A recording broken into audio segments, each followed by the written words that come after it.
India, the world's largest democracy and the second most populous country in this world, has an economy which rivals countries like the United Kingdom and France, is growing rapidly enough to become world's third most powerful economy by 2025.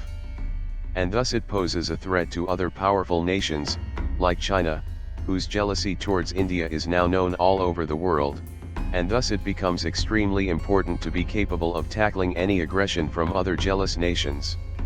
Especially, when the enemy is a superpower.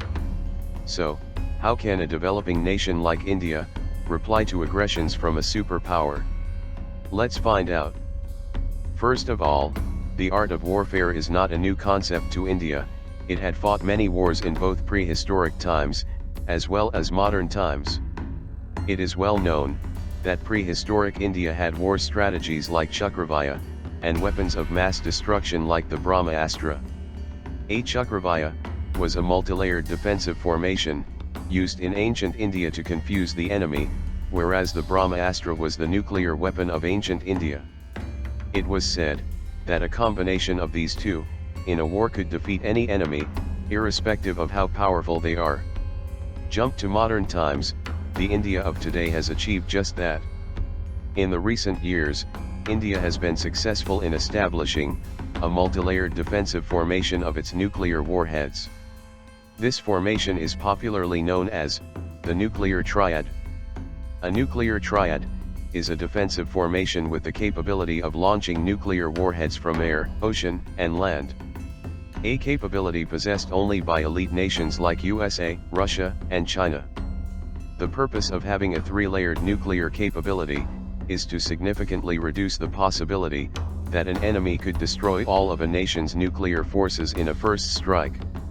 This, in turn, ensures a credible threat of a second strike, and thus increases a nation's nuclear deterrence. In simple words, in case of a nuclear strike, India can retaliate even after a second strike. India completed its nuclear triad with the commissioning of INS Arihant last year in August 2016. INS Arihant is a nuclear-powered ballistic missile submarine, armed with 12 K-15 missiles with a range of 750 kilometers, which will later be upgraded to K-4 missiles with an extended range of 3,500 kilometers.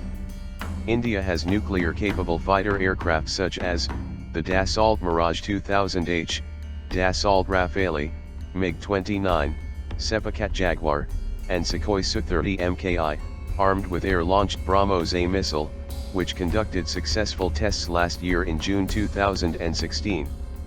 The missile has a range of 600 kilometers.